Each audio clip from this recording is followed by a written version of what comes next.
¿De acuerdo? Sí. Ahora, esto sería el lunes. Luego tenemos pendiente el trabajo final, ¿no? Este, y no hemos visto avances. La última vez o la única vez que ustedes presentaron, hubo algunos comentarios y había equipos que tenían que reunirse para ponerse de acuerdo con la regionalización. ¿Se acuerdan? Bueno, entonces quiero pedir que el martes 18 y el miércoles 19 hagan una presentación, la segunda presentación antes de la presentación final de su proyecto. Ya tienen más información, ya tienen más idea, ¿no? Y nos pondremos de acuerdo de cuándo haremos la presentación final aquí en la facultad para pedir el aula. Los tiempos, eso podría ser, en una hora no alcanzan a pasar todos. Entonces, a ver qué les parece.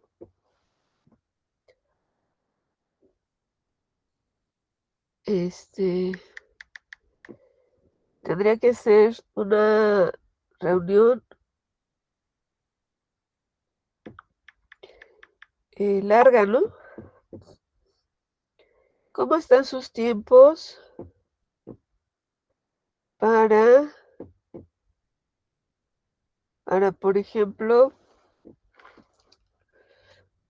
pedir el día 5 de diciembre, viernes 5 de diciembre, pero pedir un salón por 2 horas o por 3 horas?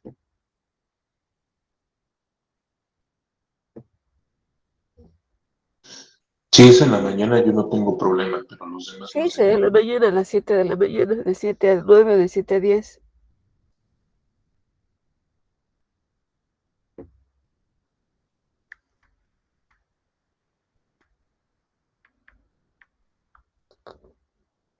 No hay problema, igual no tienes problema. Ok, entonces voy a pedir un aula para, para varias horas, ¿no? De por lo menos 3 horas, ¿no? Hago la petición hoy y ya les comento mañana qué me propone la facultad, ¿de acuerdo?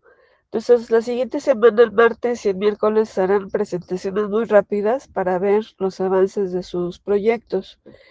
El viernes yo les mando el examen de reservas y me lo envían el domingo en la noche, ¿de acuerdo? Sí.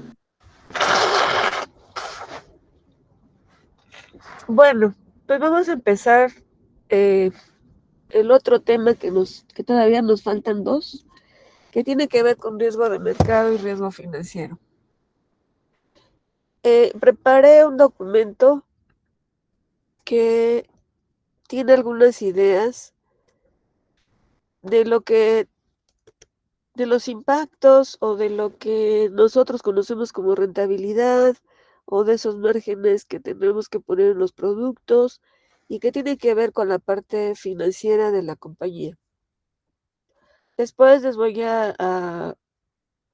vamos a ver otra presentación que vamos a ver desde el lado contable lo que son esos activos financieros y después vamos a ver desde el lado actuarial lo que son esos activos financieros, ¿de acuerdo?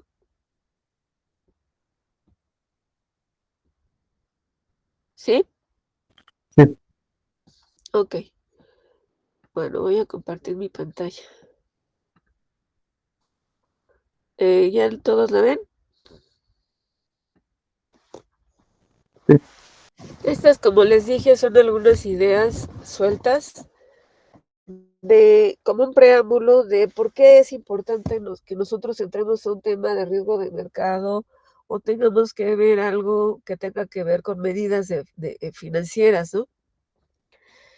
Bueno, los indicadores de rentabilidad que generalmente calculan las compañías de seguros son muy importantes porque nos van a ayudar a ver el desempeño que tiene la organización. Estos son los estados financieros que más se utilizan, el balance general, que ya no es un balance general, es un balance económico, y el estado de resultados. El balance económico es balance económico simplemente porque estamos valuando activos y pasivos a tasa de mercado, a tasa libre de riesgo. Estos dos estados financieros, como ustedes ya saben, pues miden o reflejan la operación de la compañía en un periodo determinado, ¿no? El balance es un estado financiero acumulativo y el estado de resultados es un eh, estado financiero estático. Mide los incrementos que hubiera de un año respecto a otro en todos los conceptos que tienen que ver con el estado financiero de la compañía. Aquí puse unas ideas de lo que ustedes alguna vez ya vieron en contabilidad. El balance muestra la naturaleza de los recursos, es decir, qué cosas son derechos de la aseguradora y qué cosas son sus obligaciones y el capital, ¿no? Los activos, pues ya sabemos que son los recursos de los que dispone la aseguradora para poder realizar su actividad y para cumplir con sus obligaciones. ¿Qué obligaciones? Pues los que tienen que ver con el calce, la cobertura de reservas, que ya sabemos que el activo es el que va a cubrir la reserva, y el pasivo, pues son todas las obligaciones contractuales, con medidas de tipo actuarial, ¿no? O modelos actuariales. ¿Y el capital qué es? Es el dinero que pone en riesgo el accionista. El estado de resultados en contra, pues, en contraste, pues, de lo que es el balance general, va a medir un periodo, solamente un periodo, y esto es en general lo que trae un estado de resultados. Trae primas directas, si hubiera reaseguro, pues se restan las primas de reaseguro que se ceden al reaseguro y nos quedan las primas retenidas.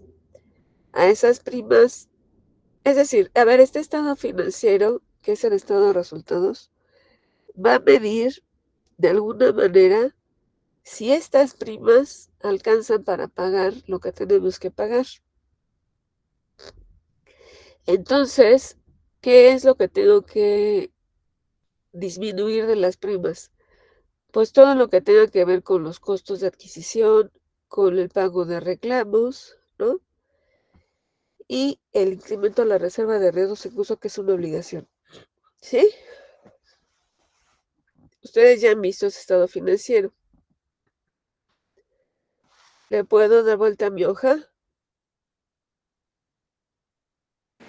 Sí,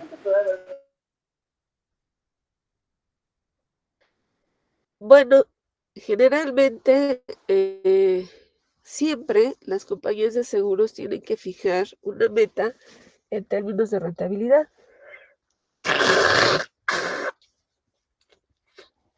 Entonces, aquí puse una reflexión. ¿Cómo se debe reflejar el grado de riesgo en el producto respecto a esta meta de rentabilidad? ¿Qué tasa debo utilizar para descontar los valores futuros? ¿O cuál es la tasa de retorno objetivo? ¿Debería medir el impacto que tiene en el requerimiento de capital la rentabilidad? En el diseño de productos me puede exigir márgenes más altos que los que pide la rentabilidad. ¿Qué es la rentabilidad, jóvenes?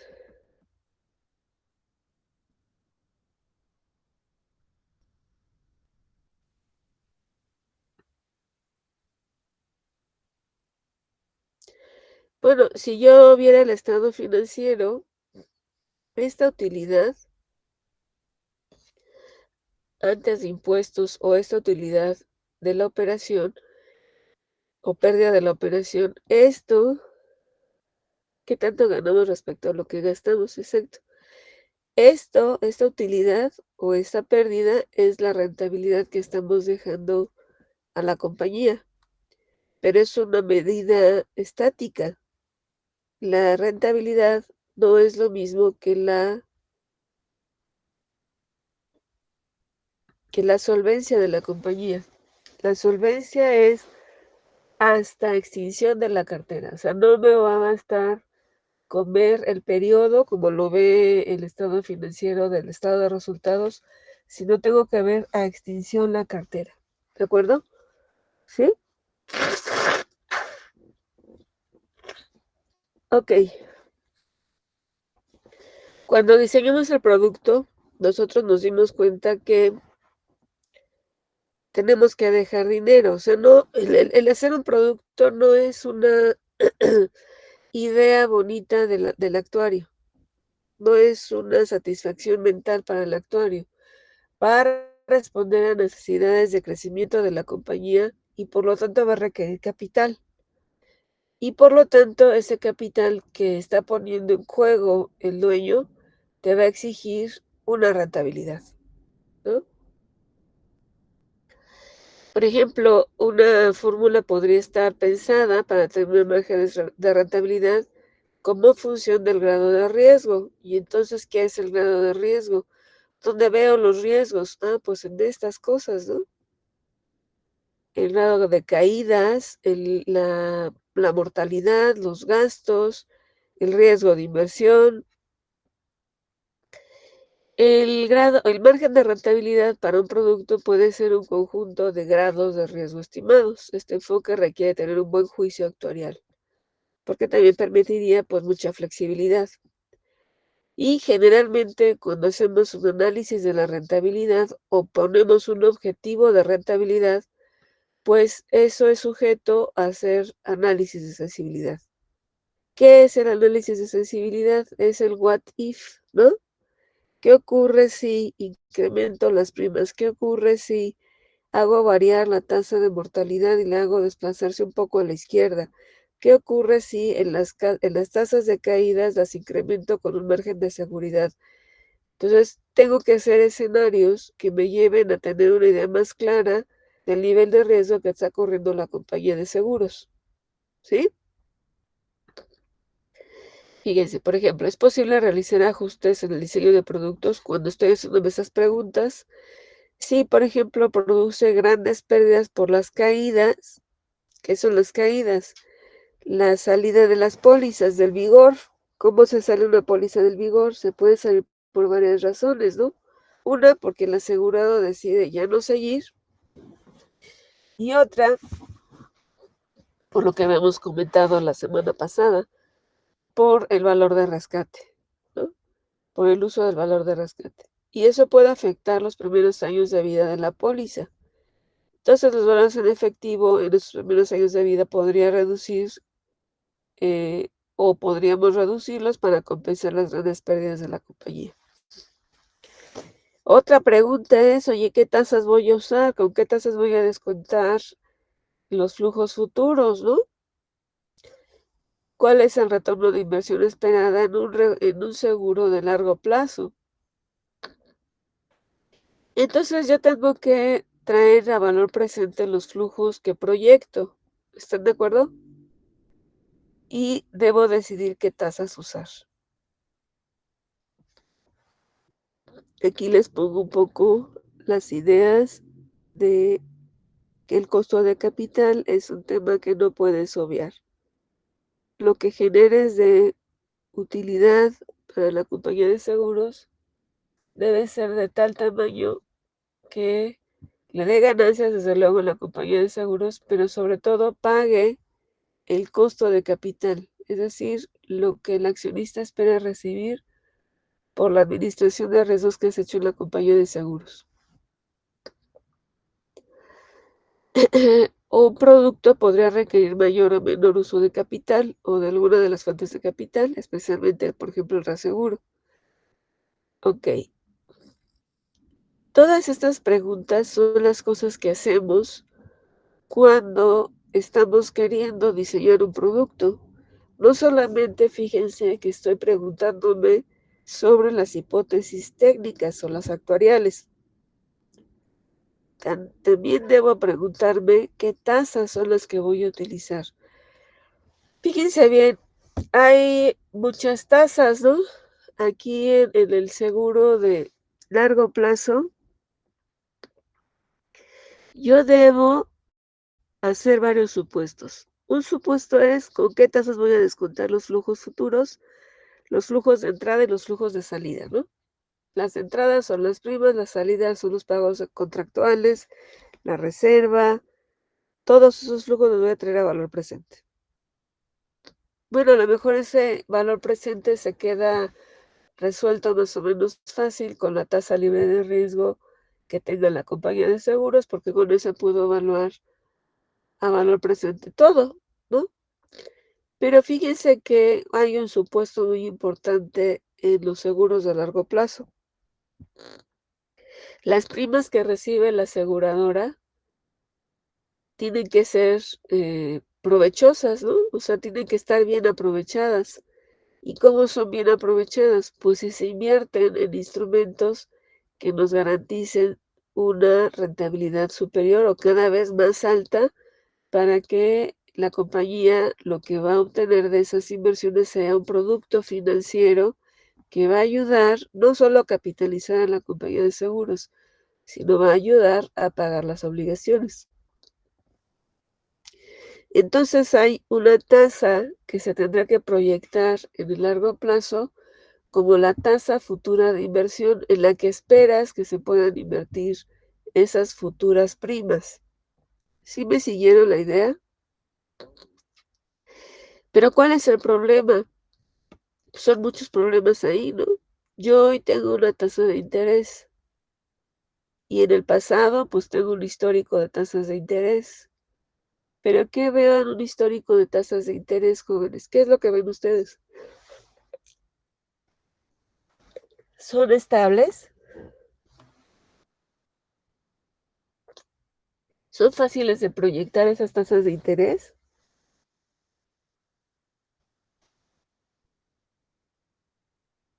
¿Jóvenes? No, no.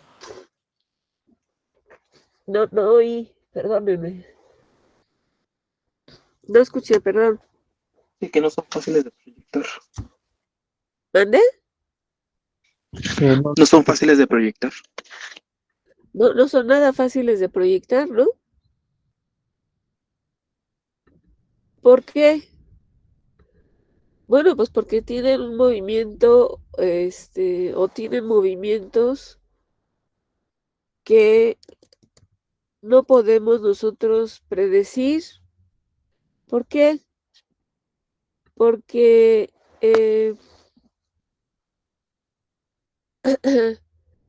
porque responden a muchas veces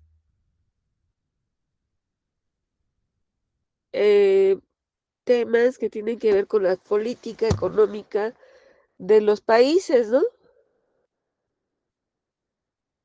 ¿Sí están de acuerdo?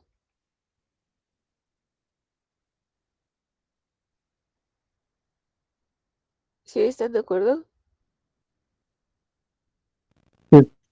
Sí. Ok.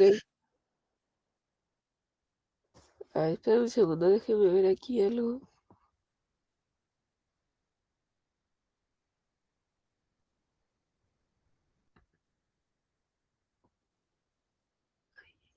No lo alcanzo a ver, ok. Ok, entonces ahí es todo un reto, ¿no? Cualquier expectativa que hagamos sobre esas tasas, pues va a estar sujeta a mucha volatilidad, ¿no? A muchas variaciones que no podemos nosotros anticipar o predecir con un grado de confianza alto, ¿no? Bueno, ¿cuáles son las medidas de rentabilidad? En el seguro de largo plazo existe esta medida que es el embedded value o el retorno de la inversión, la ROI. ¿Qué es el valor o el embedded value? Es usado generalmente para determinar el precio de un nuevo negocio y la administración de los resultados de la compañía. Fíjense bien, el embedded value es el valor presente de las ganancias sobre los N años póliza descontados a una tasa de rentabilidad. Lo que tengo son flujos futuros de obligaciones de ingresos de impuestos de una cartera en extinción o del nuevo negocio extinción. Entonces el embedded value va a estar en función de la ganancia o pérdida y por un tiempo n. La meta del producto es maximizar este valor agregado generado por los nuevos productos, y esto se logra ajustando precios que maximicen este valor agregado por póliza vendida. ¿Más o menos?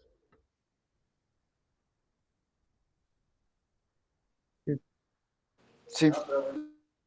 Ok.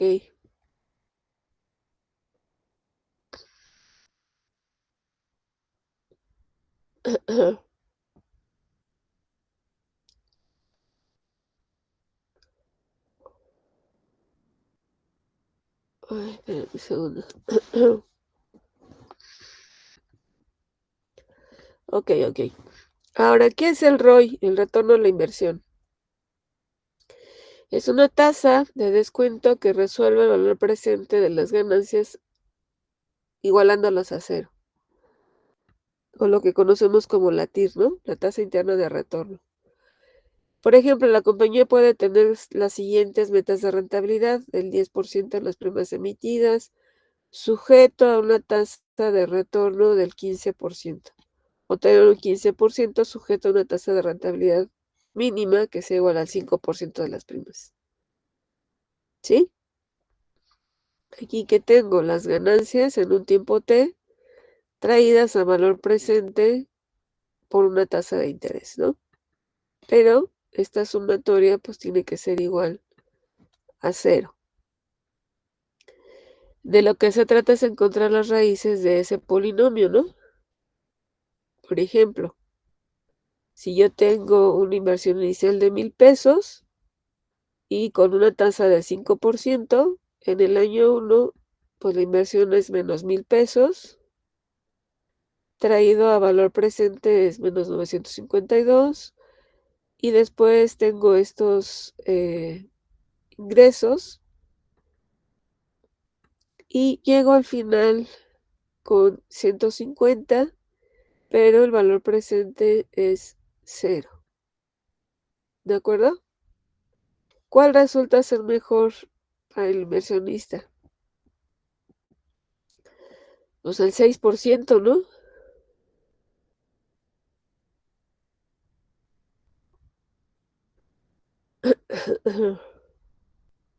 ¿Qué pasaría si el 6% está por debajo de la tasa de rentabilidad del inversionista? Pues tengo que seguir buscando alternativas de inversión.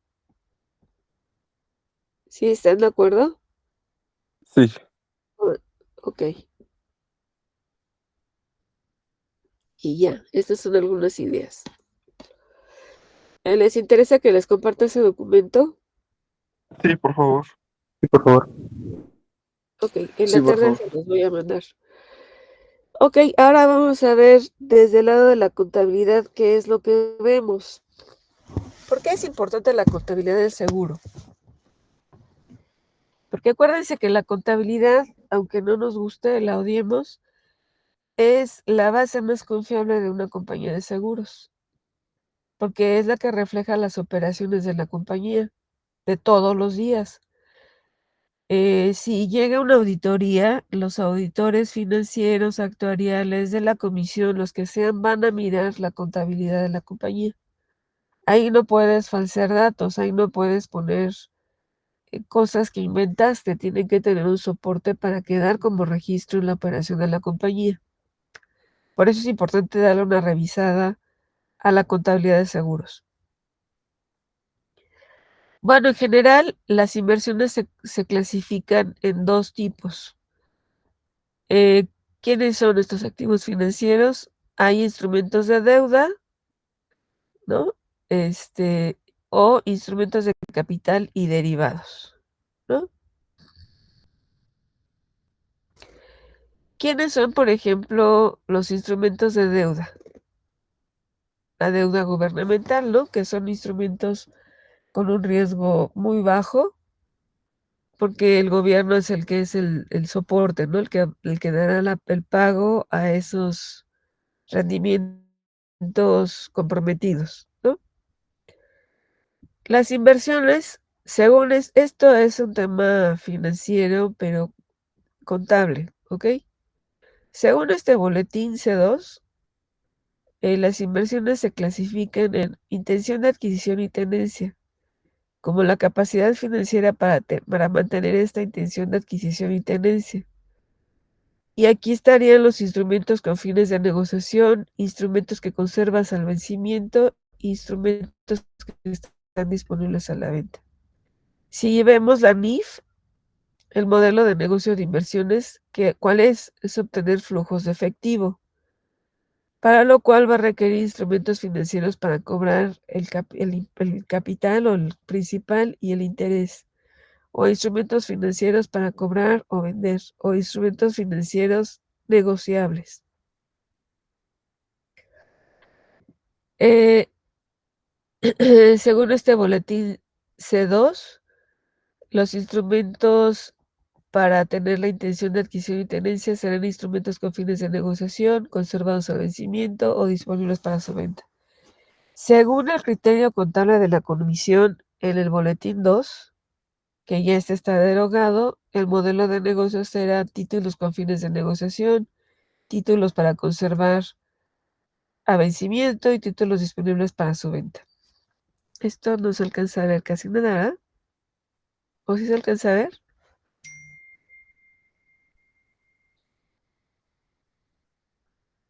Bueno, aquí es cómo están clasificadas estas inversiones financieras, ¿ok?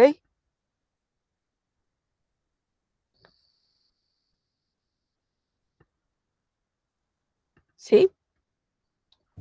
Sí. Bueno, ¿cómo es un modelo de negocio? ¿Quién me ayuda a leer este primer cuadrito? Yo, A ver, una adelante. aseguradora, sí. Una aseguradora mantiene activos financieros para hacer frente a los pasivos del contrato de seguro. Asimismo, la aseguradora realiza una actividad importante de compra y venta de instrumentos financieros, forma para reequilibrar su portafolio, satisfaciendo las necesidades de efectivo a medida que surgen. Leíste el del medio, ¿verdad? Ok. Ay, sí, El es que primer agrandé la cuadrito, pantalla y me vi. gracias. ¿Eh? Es que agrandé la pantalla y se puso la de en medio. Sí, disculpe. Ok. ¿Quién quiere leer el primer cuadrito? Yo. Modelo de negocio, ejemplos.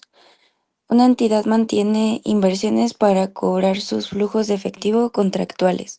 Las necesidades de financiamiento de la entidad son predecibles y el vencimiento de sus activos financieros se ajusta a sus necesidades de financiamiento estimadas. La entidad realiza actividades de gestión del riesgo de crédito con el objetivo de minimizar las pérdidas crediticias. Ajá. Ok. ¿Quién lee el último cuadrito?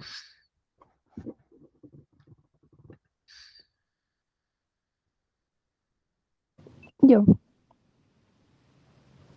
La institución de seguros gestiona sus riesgos con base a su política de inversión para generar flujos de efectivo cuyo objetivo es cubrir las reservas técnicas, fondos propios admisibles y otros pasivos. Ok.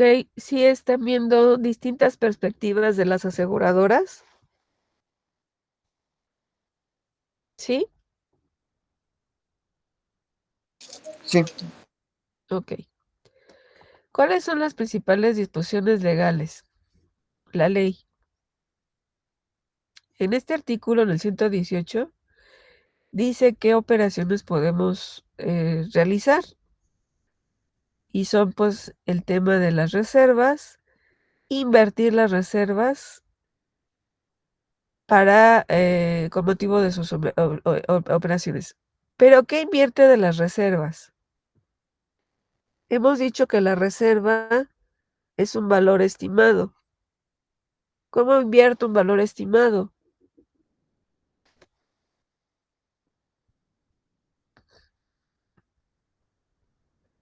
¿Cómo invierto un valor estimado? ¿Qué es lo que le da cobertura a las reservas?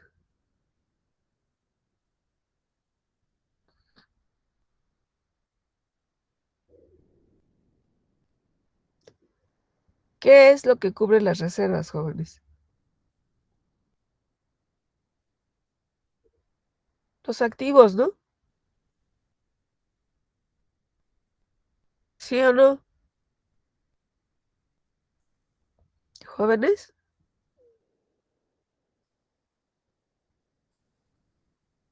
Sí, profesora. Ok. En este artículo 122, tanto activos como pasivos, ¿no? Alan, ¿cómo tanto activos como pasivos? No te entiendo. ¿La reserva qué es? ¿Es un activo o un pasivo?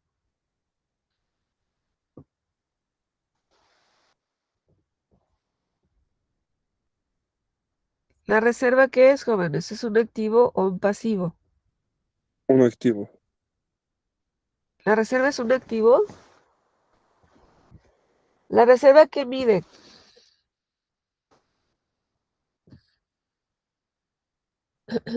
¿Qué calcula la reserva?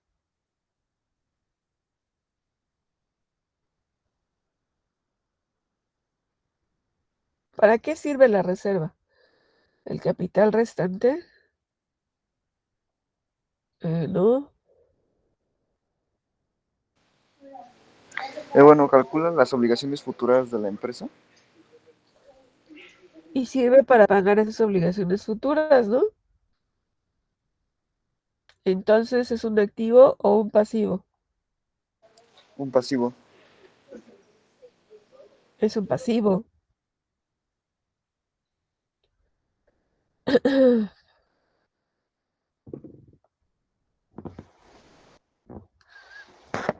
¿Ustedes están de acuerdo con lo que está haciendo Salinas Pliego?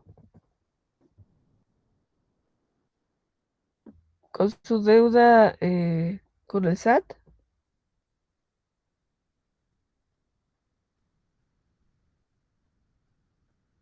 Sí, sí saben qué está haciendo, ¿no? No, la verdad no. Bueno, debe miles y miles de millones de pesos a- al SAT y quiere interponer una demanda a cortes internacionales porque no tuvo una respuesta expedita por parte de la Suprema Corte de Justicia. O sea, el tipo no quiere pagar, pues. Ese es un riesgo muy grande porque esa deuda, como los, como la reserva, si este señor no previno que tenía esa deuda, ¿qué protege esa deuda? La debe proteger sus activos. Si sus activos son la televisora, los edificios, pues tendría que vender todo eso para poder pagar su deuda. Nosotros, ¿qué tenemos en los activos? En los activos tenemos las primas invertidas, ¿no?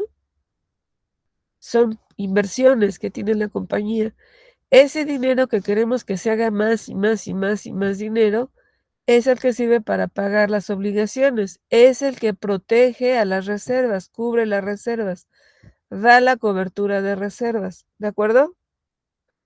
Entonces aquí en este artículo 122 se define quién es la base de inversión y los fondos propios admisibles, fíjense que dice que son, ojo aquí porque puede ser pregunta de examen,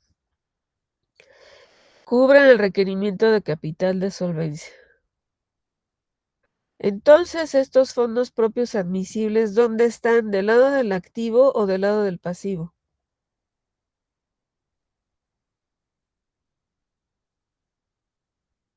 ¿Del lado del pasivo? ¿Mande? ¿Del lado del pasivo? No. Al igual que hay activos que cubren la reserva, estos fondos propios es la lana que debe tener la compañía para pagar o para cubrir el requerimiento de capital de solvencia. Son activos. Estos fondos propios son un conjunto de activos. que van a estar destinados para cubrir el requerimiento de capital de solvencia, ¿de acuerdo?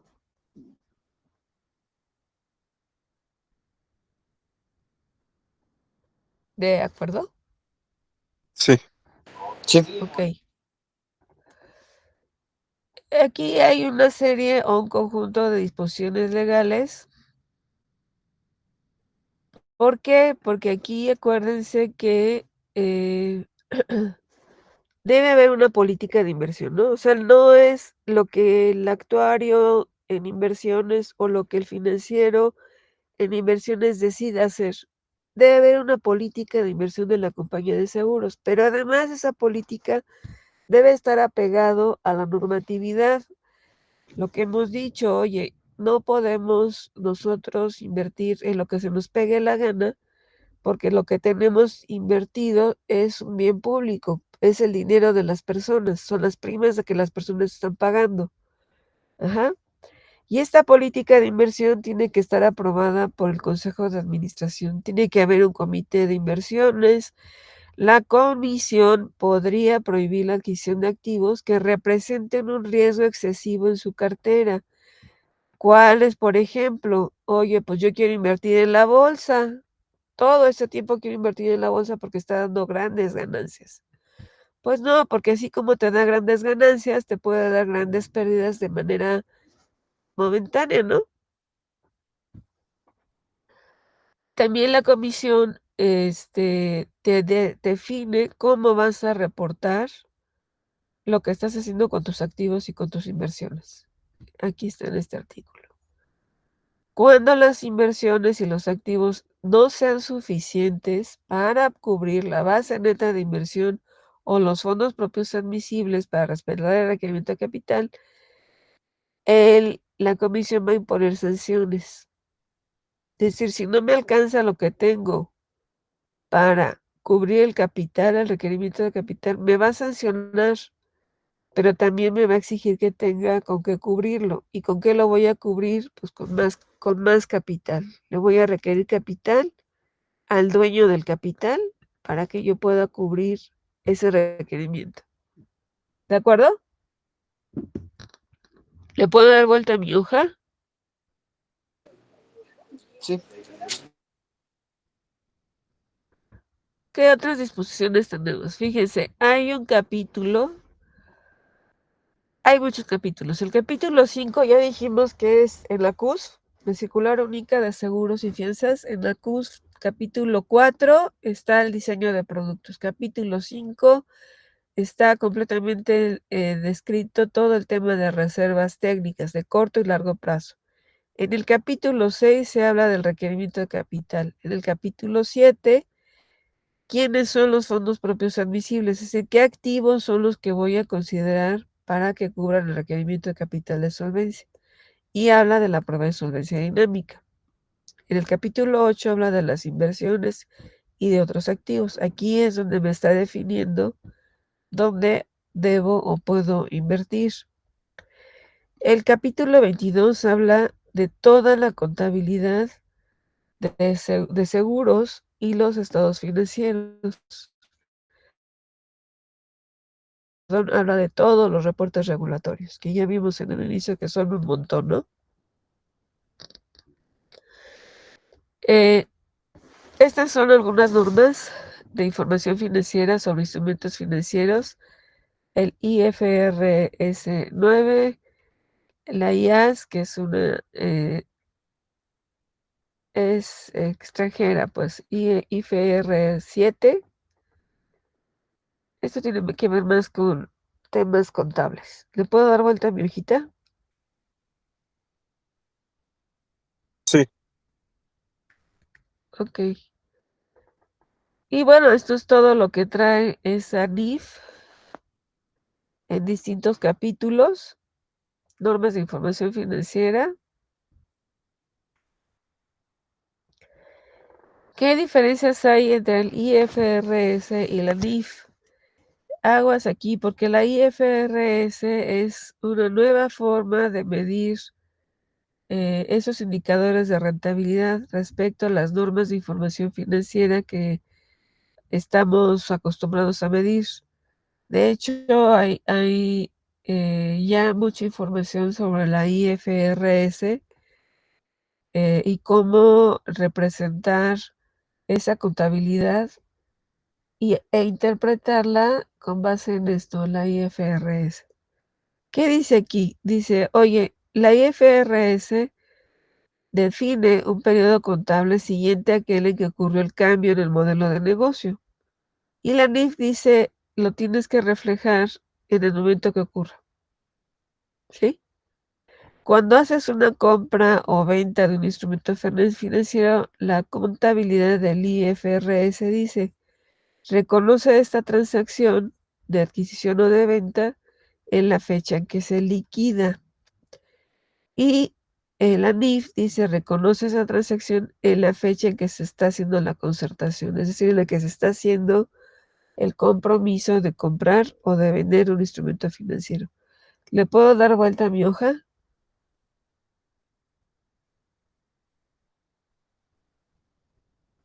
Sí, Ya. Bueno, estas son las cuentas, la contabilidad. Ya si quieren lo vemos mucho más rápido. Y mañana vamos a ver algunos aspectos actuariales del riesgo de mercado, de riesgo financiero. Y voy a dejar un ejercicio ahí de tarea examen para el riesgo financiero. ¿De acuerdo, Sí. jóvenes? Pero no la voy a dejar mañana, pues, o sea, no empecemos a angustiarnos tan anticipadamente, ¿no? O sea, voy a hacer un examen. A ver, va a haber varias cosas que vamos a hacer. Vamos a retomar lo que platicamos hace un momento, ¿no? ¿Qué fue lo que comentamos? Comentamos que la siguiente semana, el viernes, perdón, de esta semana, yo les voy a mandar un examen de reservas que es de confusión múltiple. Y pues van a tener tiempo para resolverlo, para que lean con cuidado la ley y la circular, etcétera, y elijan la respuesta adecuada. Esto va a ocurrir esta semana, el viernes, y me entregarán el examen por correo electrónico el lunes, ¿sí? Ahora, perdón, el domingo en la noche. De este tema de inversiones y de riesgo financiero, vamos a hacer también una tarea examen corta. Esa va a ser muy corta, pero también va a ser una tarea examen individual. ¿De acuerdo? Y quedamos que el martes 18 y miércoles 19 van a hacer nuevamente una presentación, la segunda presentación antes de la presentación final del avance de sus proyectos, de sus notas metodológicas. Y acordamos que el 5 de diciembre, perdón, de 7 a 10 de la mañana vamos a apartar, yo voy a pedir una sala para que puedan exponer el trabajo ya final. ¿De acuerdo? Sí. Todo esto lo voy a poner por correo para que no se nos pase a nadie. ¿De acuerdo? Sí, profesora. Sí, profesora. Bueno, nos conectamos mañana entonces. Y a Hasta luego. cubrirse Hasta bien luego. porque es mucho, mucho frío. Hasta Sales. luego, gracias. Hasta mañana. Hasta Bye. luego, gracias. gracias, Bye. profesor.